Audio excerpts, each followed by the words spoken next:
vai ser arrebentado agora. Usa os poucos minutos que tem antes disso para cantar um hino. Eu não sei que hino ele cantou, mas o texto diz que Jesus puxou o hino. Se quando a gente recebe um cantor, um ministro cheio do Espírito Santo, e ele vem cheio da graça de Deus e começa a cantar logo depois da gente comendo pão e bebendo cálice, já é aquele chororô.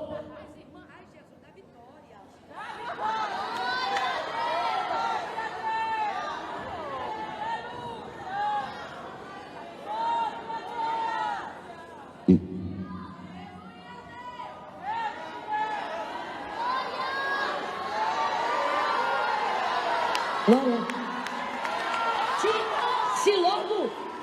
rapaz, você disse que não ia falhar, hein?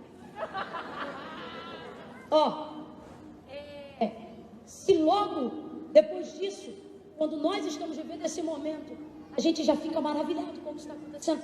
Você imagina agora o próprio Cristo celebrando a ceia e logo em seguida cantando um hino. Dá uma olhada para os 2 ou 3 aí e diz: que culto, hein? Não, que culto, irmão. Que culto. Pensa nesse culto, irmão.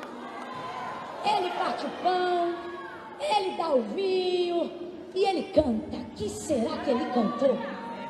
Eita Jesus, será que foi uma canção do céu?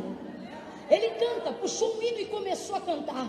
Quem é que canta sabendo que vai ser crucificado? Quem é que canta sabendo que está a menos de 4 horas de ser chicoteado? Quem é que canta sabendo que vai ser caluniado? Quem é que canta sabendo que vai ser capturado? Quem é que canta sabendo que vai ser esbofeteado? Quem é que canta sabendo que vai sangrar? Quem é que canta? Eu vou te dizer, uma mãe que deixou um filho em casa viciado e veio aqui cantar. Um pai que está com problema no casamento, mas veio aqui celebrar. Que gente é essa? É filho do Deus vivo, é gente ligada ao mesmo sangue de Jesus Cristo. Que gente é essa? É gente do qual o autor da carta aos Hebreus mencionou: nós porém não somos daqueles que se retiram para a perdição, mas daqueles que creem para a conservação da nossa alma. Vasos, homens e mulheres que tiram a força do fogo, que na batalha se esforçam. O texto diz que nós somos assim. O autor da carta aos Hebreus vai revelar isso no capítulo de número 10 em diante, e ele vai dizer que as mulheres daquela época eram tão ávidas por milagre que não faziam uso nem do direito de ficarem viúvas. O texto diz que no dia do sepultamento, pela fé, elas ressuscitavam os seus mortos. Isso não é linguagem figurada, não. Foram mulheres que foram alcançadas depois do milagre de Lázaro. Elas criam. Jesus tem poder de tirar do mundo dos mortos. Elas criam. Gente que na batalha se esforçou, gente que botou em fuga um exército estranho, gente que vem se cantando, gente que vem se adorando, gente que vem se celebrando, gente que vem se exaltando. Qual é o nosso maior exemplo? Cristo. Nosso maior exemplo não é pregador, nosso maior exemplo não é pastor, nosso maior exemplo não é denominação, nosso maior exemplo não é historiador, nosso maior exemplo não é teólogo. O nosso exemplo é Jesus Cristo, Senhor. Ele cantou e ele está dizendo para alguém hoje aqui: canta porque o Pai está no controle, canta porque ele cuida de tudo, canta. Alguém está pensando: irmã Camila, como é que eu vou cantar sabendo que segunda-feira eu tenho que responder um processo? Como é que eu vou cantar sabendo que meu filho está preso? Como é que eu vou cantar sabendo que meu marido está desviado? Como é que eu vou cantar sabendo que a minha patroa me oprime? Como é que eu vou cantar sabendo a semana que eu tenho pela frente? É um ato de sabedoria cantar, é um ato de adoração, cantar. O que é que ele está dizendo? Ei, presta atenção. Se ele canta, ele vai viver a morte de cruz. E se ele não canta, também vai viver a morte de cruz. Sim ou não? Se ele canta, será açoitado. E se não canta, açoitado será também. Só tem uma diferença, e é por isso que ele diz: não cuideis em andar ansiosos por coisa alguma. Porque vocês não podem acrescentar um côvado. Ele está dizendo: vocês não podem mudar a medida do futuro, prevendo ele. Sofrer por antecipação, ansiedade. O que ele está dizendo é: a ansiedade não tem poder de mudar o futuro, pelo contrário, ela só tem poder de consumir o presente. Aí você pensa: e daí que ela consome o presente? Ora, consumindo o presente, ela te tira as forças de vencer o que está por vir no... no futuro. Agora, quando eu não deixo a ansiedade roubar o meu tempo presente, pode ser que eu não mude uma luta futura, mas chegue lá preparado para guerrear. Você está entendendo o que Deus está falando à sua igreja nessa noite? Deus te trouxe hoje aqui para te dizer: ei, você sabe o que te espera. Então, ao invés de deixar o futuro consumir teu presente, usa teu presente para consumir o futuro. Usa teu presente para cantar. Usa teu presente para usar as suas forças para chegar pronto para o dia de amanhã. Olha para os 2 ou 3 aí e diz: canta, canta, canta. Aproveita essa noite, canta. Hoje é sexta-feira? Hoje é sexta-feira? É sexta hoje? Hoje é sexta? Então aproveita essa sexta-feira. O Senhor te trouxe hoje aqui para te dizer: ei, haverão batalhas, haverão vales, haverão rios profundos, mas vai cantando. Canta que eu ando por cima das águas com você. Canta que o fogo não vai te consumir. Canta que o inimigo não vai te devorar. Canta hoje, canta agora. Alguém está dizendo: você é louco, tem um monte de coisa para fazer. O que você vai fazer na igreja? Eu vou lá preparar-me para o futuro. Por quê? Porque o que eu não puder mudar, eu vou confrontar. O que eu não puder mudar, eu vou chegar preparado. Jesus canta. Olha de novo aí para os 2 ou 3 e diga: que culto, hein? Que culto, hein? Você tá doido, irmão? Que culto, hein? Aí ele canta. Só que aí para a nossa inquietação, depois que ele canta, o texto diz que aparece uma forte discussão entre os discípulos. Forte discussão é porque alguém se exaltou. Forte discussão é porque alguém começou a gritar. Forte discussão é porque alguém perdeu o controle, perdeu o equilíbrio, perdeu a noção da razão. Aí você pensa: rapaz, como é que alguém começa a brigar depois de uma ceia dessa?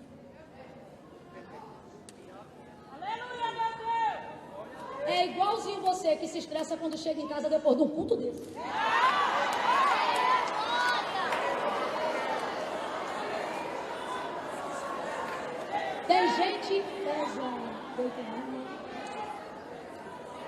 Tem gente que chega em casa e quem te espera em casa fica se perguntando: rapaz, veio da onde?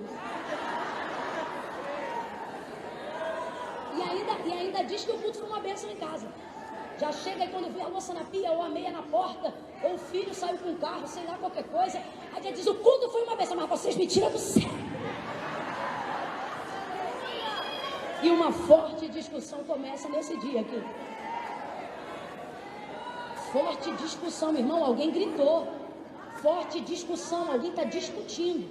Forte discussão. Como é que discute depois de um culto desse? Mas vou te dizer, sabe por que briga?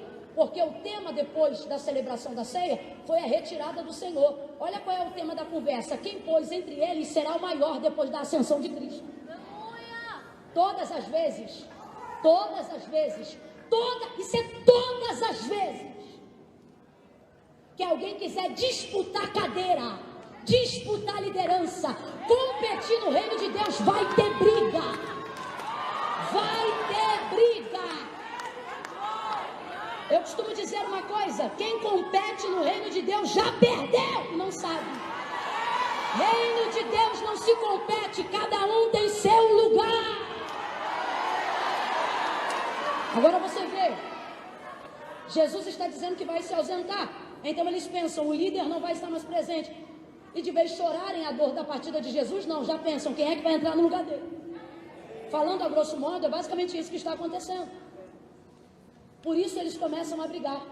Quando Jesus se ausenta, quando um líder sai, a sua preocupação não é saber quem vai ocupar o lugar. Eles deveriam estar ali chorando com Jesus ou cantando com Jesus, aproveitando aquele momento, mas diferente de Jesus, estão usando a ansiedade, deixando o futuro consumir um momento tão presente, tão solene, tão maravilhoso. E tem gente fazendo isso, preocupado com amanhã, está deixando de viver hoje. Aí Jesus vai no meio deles e para com a discussão, dizendo: olha, vindo eu no meio de vós, não fui maior do que todos vós? Sim, Senhor, tu és o maior de todos nós. Pois então, vindo eu, fui servido ou vos servi? Ora, Senhor, tu serviu? Então pronto, se eu sendo maior servi a vós, entendam isso: no meu reino maior é o que? Serve. Jesus está dizendo: parem de brigar para saber quem vai mandar. comecem a criar uma logística para saber como vocês podem servir, como vocês podem ser úteis, e assim o meu reino vai ser manifestado. Aí, meus irmãos, Jesus diz assim: como meu Pai me confiou um reino. Jesus está falando do reino, completa para mim. Jesus está falando do... Vem comigo, Jesus está falando do... Gente, o reino é algo sempre eterno. O reino não troca de cadeira. No reino, Cristo é o cabeça, imutável, insubstituível. No reino, Deus é o Senhor de todos nós. No reino, nada acontece sem a vontade soberana de Deus. Olha o que ele está dizendo: eu estou pegando o meu reino, o reino de meu Pai que está no céu, e vou permitir com que ele seja manifestado por vós aqui na terra. Ele está dizendo: eu estou pegando algo que vocês não merecem, mas por causa da minha graça vocês terão acesso para administrar, para ter autoridade.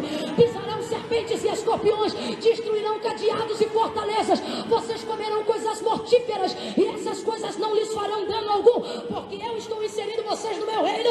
Eu estou dando o poder desse reino aonde vocês chegarem. Se vocês colocarem o pé no lugar e aquele lugar receber bem, vocês vão ter o poder de abençoar toda a cidade com paz. Se aquele lugar não vos receber bem, vocês terão o poder de sacudir a poeira dos vossos pés e retirar a paz que vocês carregam de sobre aquele lugar. Olha isso! Olha isso! É muito poder, é muita autoridade. Olha o que Jesus está dizendo: meu Pai confiou a mim, só que agora eu vou subir. Então eu confio ele. Gente, só Jesus faz isso. Porque se sou eu, os camaradas Seara, já estão discutindo para saber quem é o maior, eu ia dizer: eu não vou confiar nada a você não, seu miserável. Mas é Jesus. É muito amor. Como meu Pai me confiou, eu confio. Você tem uma responsabilidade, para de ser negligente. Você é representante oficial do reino de Deus. Para de agir como se fosse qualquer um, porque qualquer um pensa que pode agir como você. Entenda, você é um representante oficial do reino. O meu Pai me confiou um reino, eu confio esse reino a vós.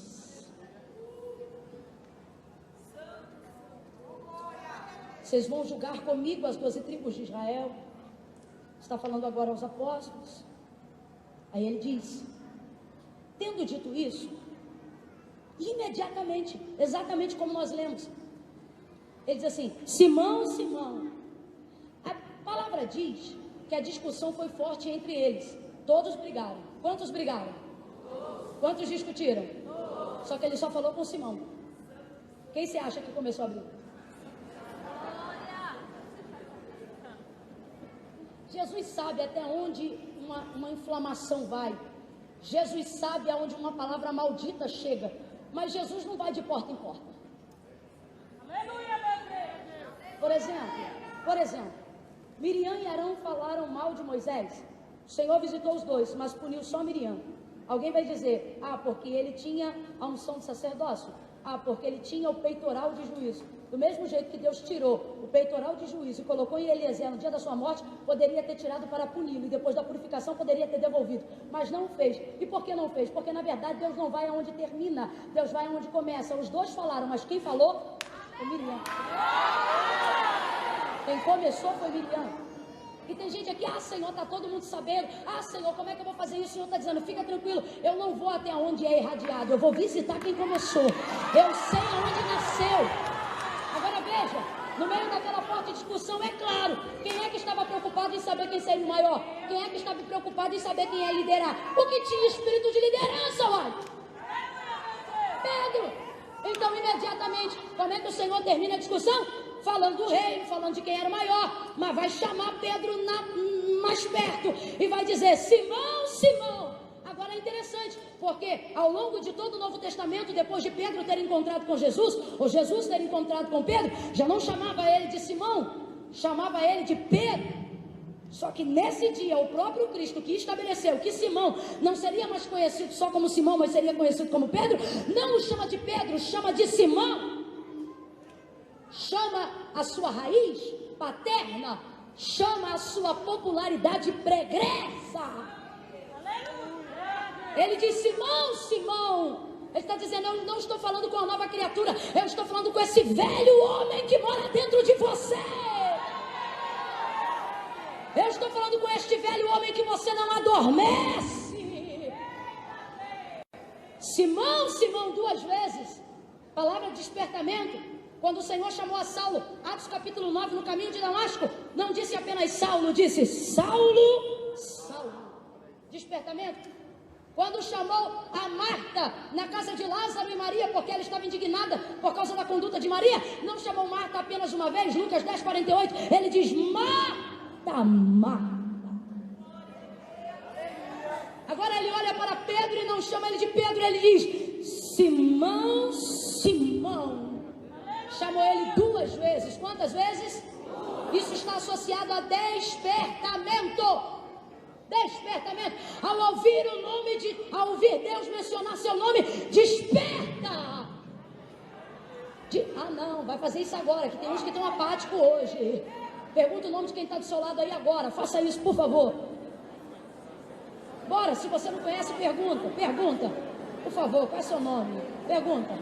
No 3, quando eu der 3 aqui em cima, você vai chamar 2 vezes aí embaixo, para ele entender, tá bom? Para ele entender que não veio aqui fazer uma social, não veio aqui tirar selfie, veio aqui porque o Senhor quer te despertar. Você está aqui porque o Senhor quer te despertar. Você está aqui porque no mundo de joio você ainda é trigo. Você está aqui porque o Senhor quer te dar livramento. Livramento de quem, irmã Camila? Livramento de você mesmo. No 3, você vai chamar o nome dessa pessoa 2 vezes. Vamos lá. 1, 2, 3, chama. Deus está te despertando. Deus está te chamando hoje. Há um despertamento. Levanta a tua mão e agradece. Porque Ele só chama quem Ele ama.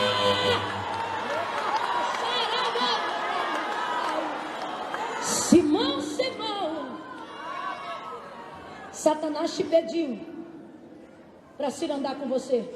O que é isso? Para te peneirar. Satanás pediu para te passar na peneira. Mas eu roguei ao Pai por ti, para que não desfalecesse a tua fé. Ele está recebendo uma palavra de despertamento, mas também uma palavra de livramento. Amém, igreja? Amém. Olha que coisa gloriosa. Jesus está dizendo, Satanás te pediu. Satanás te pediu. Aquele que é de Deus, o maligno, não? Desde que Deus não permita. Ele disse, mas eu roguei ao Pai por ti, para que não desfaleças a sua fé. Mano, se eu sou Simão, eu dizia, glória a Deus. Obrigada, Jesus. Tu és realmente tudo em nós. Mas só que ele se sentiu, provavelmente, envergonhado pela palavra que viria a seguir. Afinal, acabaram de celebrar a ceia. Afinal, Jesus já deixou claro que ele tem proeminência entre os outros discípulos, no que tange a própria liderança deles. Só que a palavra não termina por aí. Aí ele diz assim, eu roguei ao Pai por ti para que não desfalecesses a tua fé. Então, quando tu te converteres,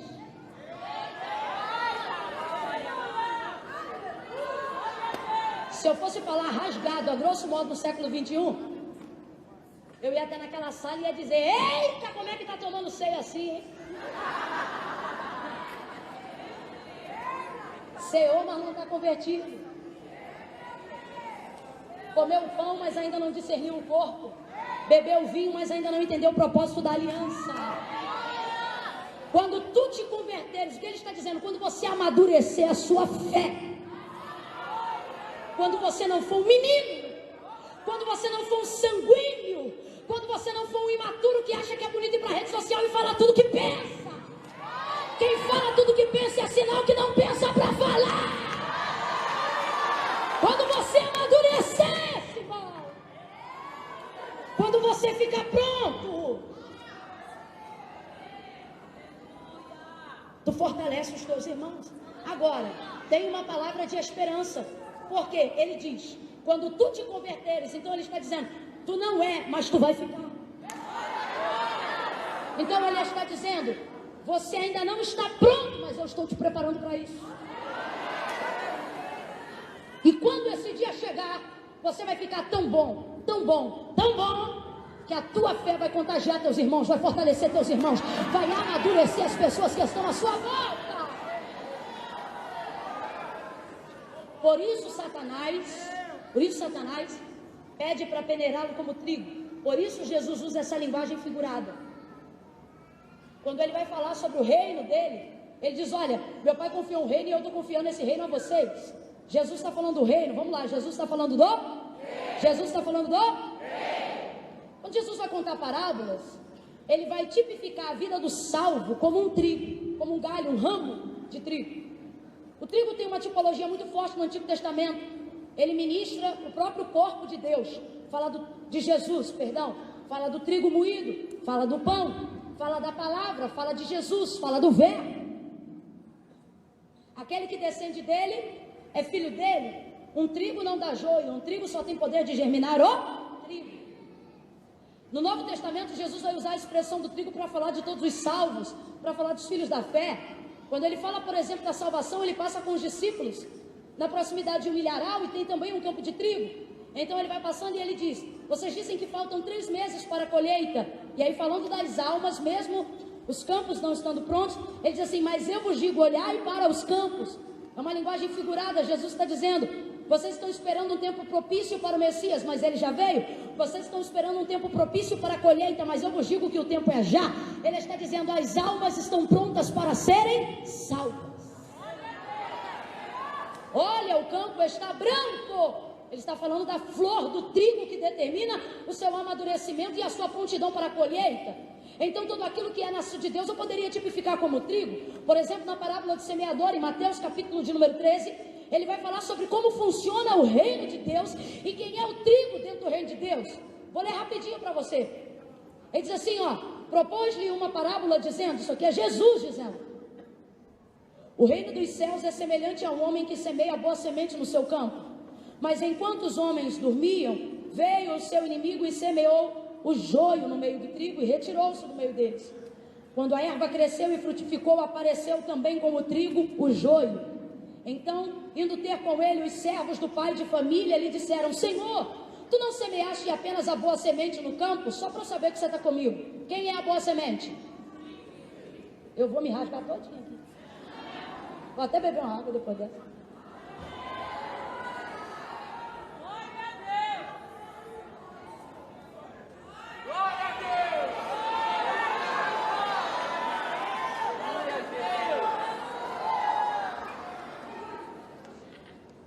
Quem é a boa semente? Quem é a boa semente? Ele chega para o Senhor e diz: Senhor, tu não semeaste no teu campo somente a boa semente? Como é que então que o campo está agora cheio de joio? E respondeu-lhes ele: foi o inimigo quem fez isso. Quem fez isso? Quem fez isso? Então quem semeia o joio é o?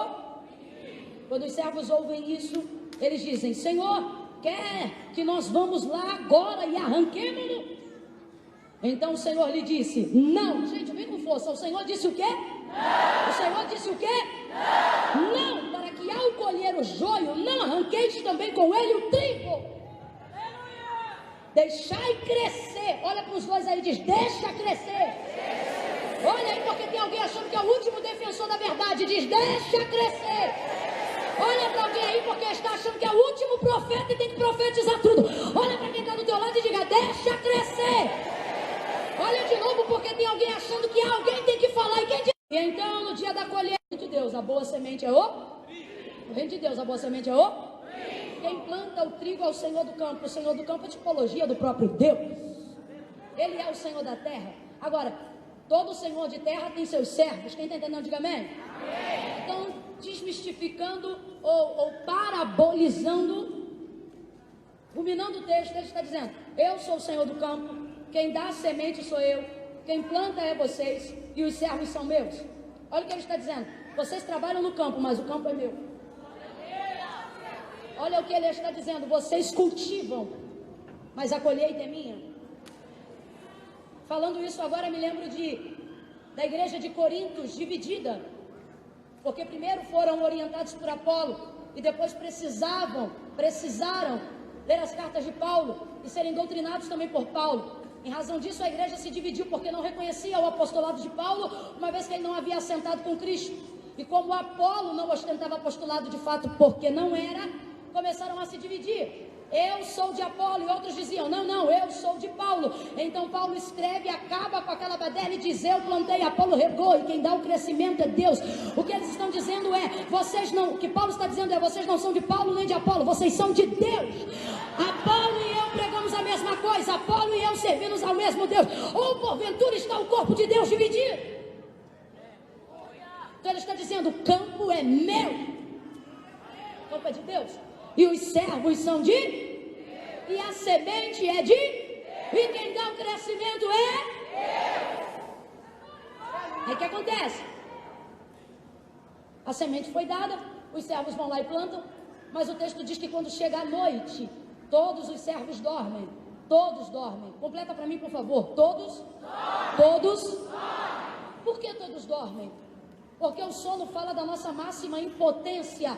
Você não pode ter o controle de tudo na sua vida. Você não pode ter o controle de todos na sua vida. Você pode ser o melhor pastor do mundo, mas não conseguirá controlar toda a igreja. Você pode ir no trânsito depois da bebida, é o sono.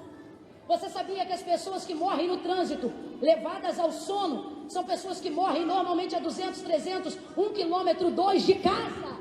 Por quê? Porque elas ficam no volante piscando, dormindo, cochilando, e elas dizem, vai dar tempo, eu vou chegar, eu vou conseguir. E normalmente elas morrem perto de casa. Por quê? Você pensa que a fome é o que acaba com a gente. A fome é aquilo de mais insaciável. Não.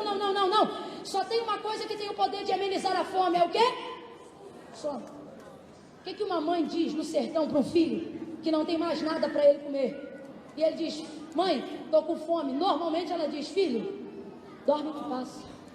E tem criança dormindo aqui e acordando só na glória. Porque foi levada a um estado de hipotermia profunda. E não consegue mais acordar depois de um sono encaminhado pela fome. O sono fala da nossa impotência diante de coisas.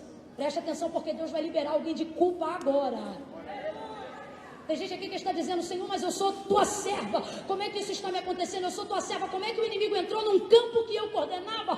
Como é que o inimigo entrou numa área que eu administrava? Como é que o inimigo entrou na membresia da minha igreja? Como é que o inimigo entrou nos meus funcionários?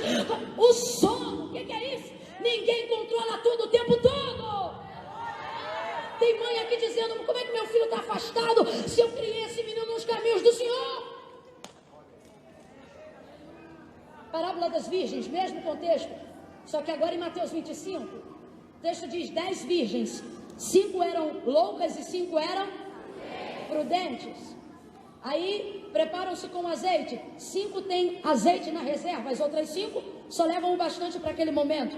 Aí o texto diz que quando deu meia-noite, já se aproximava a hora do noivo vir, só que todas elas, o texto diz que todas elas dormiram. Quantas dormiram?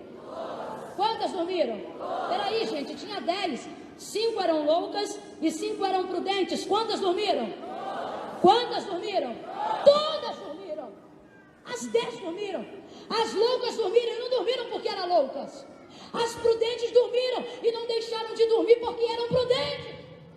Todas dormiram. Por quê? Porque o sono é para todos. Todos são limitados em alguma área. Todos não são plenamente suficientes. Quando todos dormiram, veio ele e semeou o joio no meio do trigo. Quando eles acordam e percebem que o joio está crescendo junto com o trigo, vão até a porta da casa do seu senhor. Senhor, tu não nos deste apenas a boa semente para semear? Sim, eu dei. Pois então ocorre que agora o joio está crescendo no meio do trigo. Como é que isso aconteceu? O Senhor diz, foi o inimigo quem fez isso. Essa semente é do inimigo. Então os servos ficam desesperados porque eles se sentem responsáveis pela terra. Afinal, o Senhor confiou o seu reino a nós. Então, responsabilizados por isso, eles pensam, tu queres que nós vamos lá agora e arranquemos o joio no meio do trigo? Quem lembra comigo da leitura? O Senhor disse? Vem com vontade. O Senhor disse? E por que você está cismando que tem que tirar o joio? E por que você requebra de um lado para o outro dizendo, porque eu vou falar, porque não pode ficar desse jeito não, porque alguém tem que dizer, porque eu sou profeta. Você acha que você é o último profeta na terra? Toda a palavra crivo da palavra de Deus.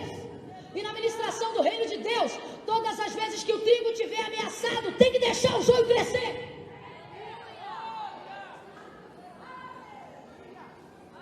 Se o joio estiver sozinho no campo, passa por cima dele igual um trator. Agora, se o joio estiver dividindo o espaço com o trigo, recolhe o teu trator, bota a tua enxada dentro da bainha. Por quê? Porque o Senhor não te colocou no campo para cuidar de joio. O Senhor te colocou no campo para poder cuidar de trigo. Mas o que a gente faz? Possuído por um sentimento de justiça e movido por um sentimento de culpa, porque não admite ter que passar o que a nossa indolência nos permite passar, o que o nosso sono nos permite passar, o que a nossa limitação nos permite passar, a gente quer lá e quer resolver rapidamente aquilo que está acontecendo. Qual é o problema? O problema é que pessoas vestindo a couraça, achando que é da justiça, volto a frisar entre aspas, achando que é da justiça, está fazendo uma destruição no campo do Senhor, acabando com o trigo que Deus semeou, destruindo o ministério que Deus levantou, acabando com gente que Deus tem tido misericórdia, exercendo juízo quando Deus te levantou para ser intercessor. Tudo por quê? Porque está ávido em querer demonstrar o joio, desmascarar o joio, acabar com o joio e sem perceber está passando por cima do trigo. E por que o Senhor então está dizendo não, deixa crescer junto? É porque Deus tolera, é porque Deus tem prioridade, é porque Deus cuida do joio? Não. Deus, para preservar o trigo, vai tolerar o crescimento do joio. Isso significa que Deus é conivente com o inimigo? Não. Significa que Deus tem prioridade com o trigo.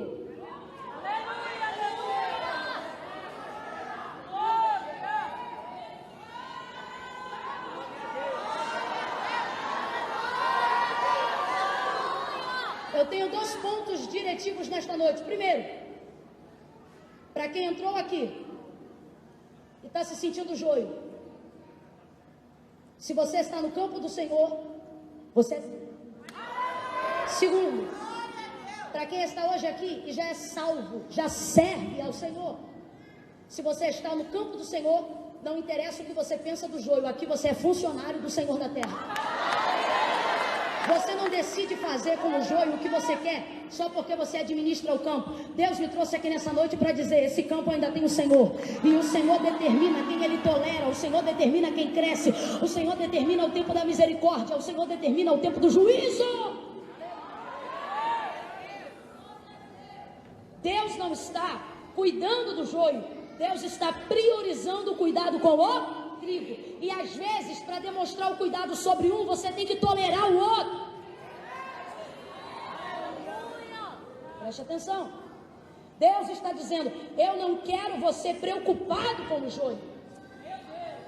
Tem gente aqui no campo, tem gente aqui na manifestação do reino de Deus, que está usando todo o tempo que Deus deu, toda a sabedoria que Deus deu, toda a unção que Deus deu, toda a graça que Deus deu, a palavra que Deus deu, o carisma que Deus deu, e está investindo esse tempo no joio. Fala da vida do joio, acaba o culto, só quer saber onde o joio foi. Pega a internet e fica até de madrugada. Quero ver aonde o joio comeu, com quem o joio andou. Eu quero saber se está beijando na boca do marido dela. Quero saber se está andando com o marido da outra. Eu quero ver se foi para balada. Quero saber se não estava no ginásio porque estava na praça. E fica lá a madrugada inteira. Deixa eu ver aonde o joio está. Deixa eu ver o que o joio come. Deixa eu ver aonde o joio pregou. Deixa eu ver o que o joio fez. Deixa eu ver isso, deixa eu ver aquilo. Aí você consome a sua vida com o joio. Consome o tempo de trabalho que Deus te deu para cuidar do trigo. Investindo o tempo no joio. Você dobra o joelho e as suas orações não ministram sobre o trigo. Você não ministra cura sobre os enfermos. Você não visita hospitais. Você não ministra louvores sobre os presidiários. Você não fala sobre as viúvas. Você não visita os órfãos. Mas quando dobra o joelho, ah Deus, tu tá vendo, hein? Olha aí o fulano, olha aí o Beltrano. Só fala do joio, só ora o joio. Quando tem oportunidade de pregar, não prega para os trigos. É um monte de trigo com a boca aberta, recebendo água, querendo ser ministrado pela palavra, mas você usa todo o seu tempo para falar mal do joio, para atacar o joio, para poder investir contra o joio, e com isso o trigo está deixando de crescer. E Camille, por que Deus tem esse cuidado? Por quê? Preste atenção. Deus deu a boa semente é o trigo. Vamos lá, a boa semente é o? Vem comigo que eu já estou terminando. A boa semente é o? Por que o trigo é boa semente? Porque você semeia uma semente de trigo. E num ramo de trigo, ela vai te dar pelo menos de volta 30 sementes de trigo.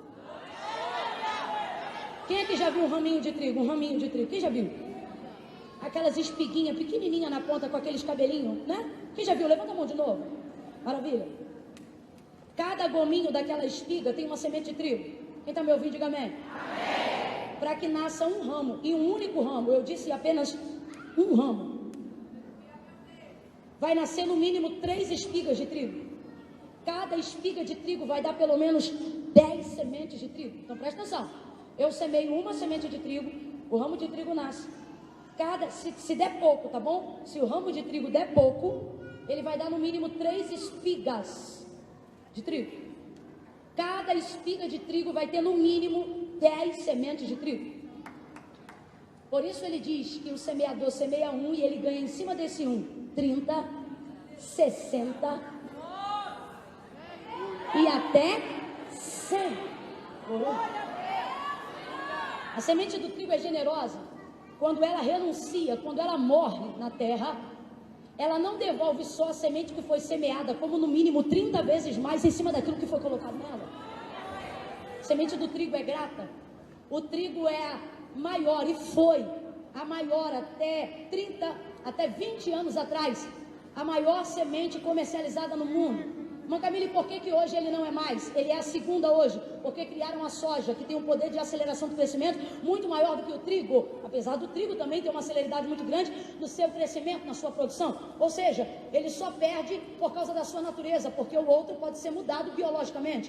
Então, em tese, a nível natural, ele continua sendo ainda a primeira semente mais importante do mundo e mais comercializada e exportada no mundo. O trigo é maravilhoso. Então, veja bem. Uma semente de trigo vai dar no mínimo 3 espigas de milho. Cada espiga dessas 3 vai dar no mínimo 10. Então uma semente me dá, se me der pouco, se ela der pouco para o agricultor, semeou o joio. Como é que é o joio? O joio é tão ingrato que ele tem dificuldade de devolver até a semente que ele semeou. Mas ele devolve. O joio parece muito com o trigo. Parece muito com o trigo. Coloca a semente lá. O joio cresce mais rápido que o trigo. Você vai ver que eles são plantados em tempos diferentes. O trigo é plantado durante o dia, o joio é plantado durante a... Mas a parábola diz que ambos crescem. Por quê? Porque o trigo tem que crescer gerando semente. Ele cresce pesado. Por isso depois que ele cresce, ele arreia. Está pesado de tanto fruto que gerou enquanto crescia. Agora o joio tem dificuldade de arrear. E por que ele cresce junto se foi plantado depois? Porque ele cresce vazio. Crescer vazio, cresce rápido. Aí cresce. Agora, joio não significa nada. Joio só puxa o minério da terra. Para quê? Para gerar mato. Mato o quê? Que não serve para nada, a não ser para ser queimado. Preste atenção. Então veja bem, tem gente aqui que para querer mostrar que o joio não pode ficar com o trigo, quer arrancar o joio. Então, eles dizem, Senhor, deixa que a gente arranca. Deus diz, perdão, o Senhor da terra, na parábola diz, não. Por que não? Porque se você, na tentativa de arrancar um joio, levar com ele o trigo, eu perco mais do que você pensa que está me fazendo ganhar. Por que isso? Porque o joio não dá nada. Mas o trigo, se der pouco, dá 30. Ou seja, ele dá muito. Senhor, e se eu tomar cuidado? E no meio de 1000 feixes de joio, eu perder só um galho de trigo, vai continuar perdendo mais do que tirou. Por quê? Porque 1000 feixes de joio não vale, mas um vale 30. Um trigo vale 30. Mas peraí, e se eu conseguir limpar a terra toda, tirar o joio todo? Senhor, e se eu tirar o joio todo da terra e no final eu só perder um raminho de trigo? Não quero isso, por quê? Porque se você limpar a terra toda do joio, no final esse joio vai continuar não valendo e esse trigo vai continuar valendo 30, 60, 100 por 1. Então não mexe. Por que não mexe? Porque eu tenho parte com o joio? Não, porque eu tenho prioridade com o outro. Deus está dizendo dizendo, para de cuidar, para de usar teu tempo para investir na vida do joio. Eu te dei graça para cuidar do trigo, para cuidar de quem precisa de manutenção. Segunda colocação, quem semeou o joio? O inimigo, sim ou não? Quem semeou o joio? Quem semeou o joio? Então quer dizer agora que ele semeia e eu colho? Então quer dizer agora que eu trabalho para o inimigo? Não, eu não tenho parte com o joio. Aí agora tem gente desesperada, porque ao longo de uma teologia mal aplicada, começaram a entender que joio são pessoas que estão afastadas, são pessoas que se distanciaram do caminho do Senhor, são filhos que não estão na presença de Deus. Gente que está vivendo uma vida talvez errada, e você diz é joio, gente que você não gosta, gente que você não se dá bem. Teve gente que o coração doeu enquanto eu pregava, já tem outros que celebravam enquanto eu pregava, porque pensavam enquanto eu pregava, fulano é joio, joio, joio, joio, joio. E fez uma lista de joio enquanto eu estou pregando. Agora preste atenção. Quando Jesus diz a Pedro, Satanás te pediu para ser andar, para peneirar como trigo. Eu acho maravilhoso. Por quê? Porque Pedro não está pronto. Pedro ainda está despreparado, mas Satanás sabe. Ele é filho de Deus. Ele é trigo. Agora veja, parece joio. Por quê? Porque no período do crescimento, e é por isso que o Senhor diz, deixa crescer junto. Por quê? Porque o trigo novo é igualzinho ao joio quando cresce. Você não vê mudança, é extremamente semelhante na fase do crescimento. Quem ainda está acompanhando, diga amém. Amém. Presta atenção, não pega isso por nada. É aqui que eu fecho a revelação que o Senhor me confiou. Quando o trigo está em fase de crescimento com o joio, você olha a olho nu e não tem praticamente diferença. Eles são extremamente semelhantes. É por isso que ele diz, não mete a mão neles. Por quê? Porque vocês vão arrancar trigo achando que é joio, porque eles são iguais.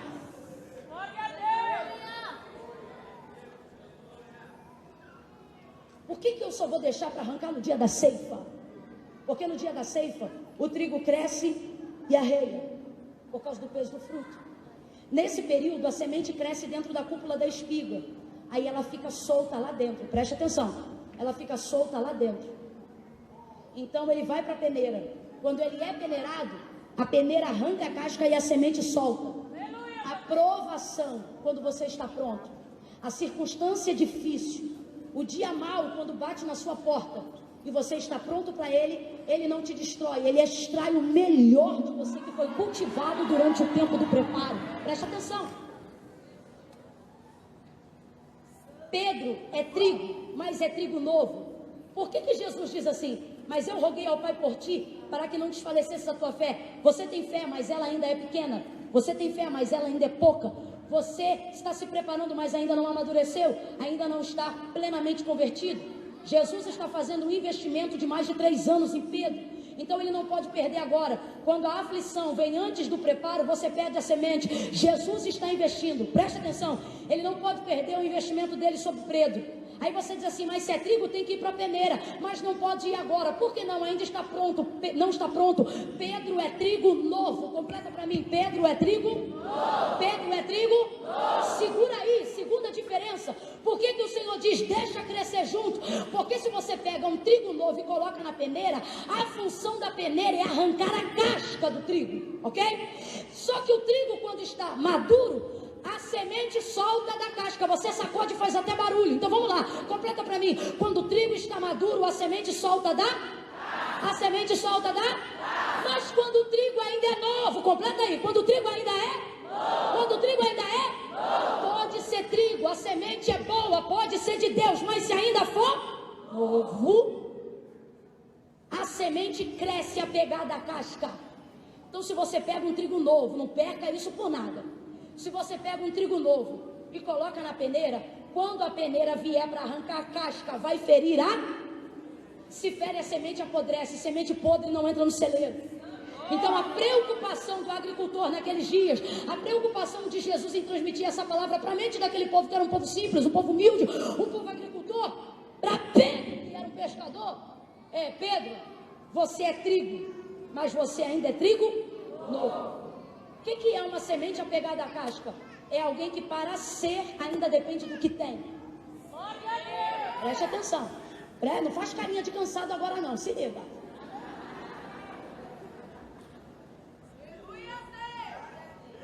Um discípulo pronto entende que ele não depende do que ele tem para ser quem ele é. Paulo, no auge da maturidade. Alguém diz, Paulo, e se você morrer? Ele diz, se morrer é lucro. E se você viver? O viver é Cristo. O que ele está dizendo? Não vivo mais eu, mas Cristo vive. Está solto da casca há um tempão. Não depende do que tem, não depende do que dizem, não depende do que falam. Ele sabe quem ele é, ele sabe quem Deus o fez ser. Quando é que Jó tem o seu cativeiro virado? Quando ele percebe que o que ele tem ou deixa de ter não define quem ele é.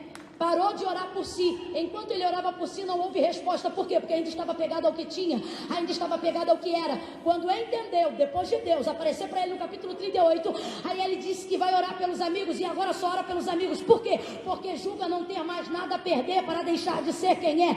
Então ele ora pelos amigos, aí ele diz assim, agora eu bem sei que tudo tu podes, e nenhum dos teus pensamentos podem ser impedidos.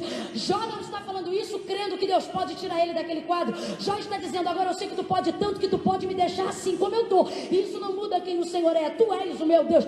Quando ele entende isso, aí o texto diz, e Deus virou o cativeiro de Jó. Enquanto ele orava pelos seus amigos, pega na mão de um trigo que está aí do teu lado e diz para ele, solta da casca.